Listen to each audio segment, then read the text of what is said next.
We'll walk around, pretend we're all grown up. Hey, Rishka, what can you tell me? Why you're so stuck up? Je vais vous parler de l'initialisation d'une démarche d'architecture d'entreprise pour un groupe mondial de logistique et de transport.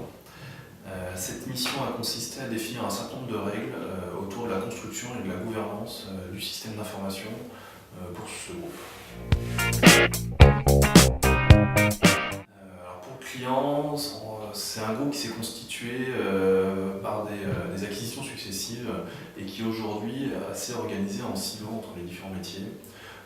Donc il souhaite évoluer progressivement vers un fonctionnement plus global avec davantage d'interaction entre les métiers et donc entre les différentes directions de cette information qui adressent ces métiers-là.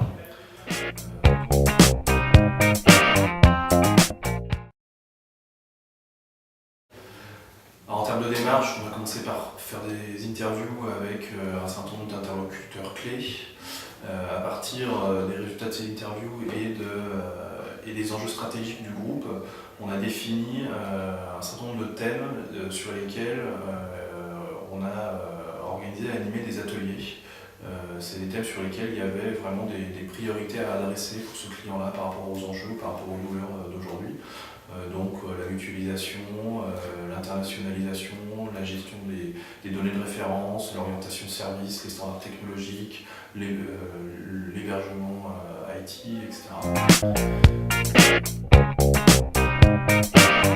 La démarche, en impliquant les internes dans l'animation des ateliers et dans leur préparation, ça nous a permis de construire une certaine proximité avec ces personnes, ce qui derrière nous a donné l'occasion de remonter une visibilité issue du terrain aux directeurs sur la maturité de leurs équipes, sur leurs problèmes, sur leurs enjeux, etc. Ce qui était très intéressant et valorisé par le client. Quand on mène ce genre de mission, on nous dit souvent que les règles qu'on va définir, elles ne sont pas opérationnelles, on ne sait pas quoi en faire, que la charte est trop abstraite et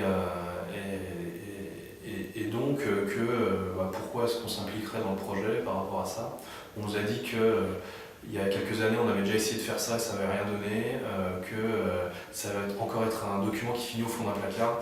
Donc on a dû adresser cette difficulté en les convainquant qu'on pouvait écrire des règles opérationnelles, pragmatiques, applicables dans le cadre des projets, qui allaient vraiment aider les chefs de projet, les architectes, les différentes populations à mener des projets qui permettent de se rapprocher d'une cible du système d'information plus efficace, qui répond mieux aux enjeux de métier.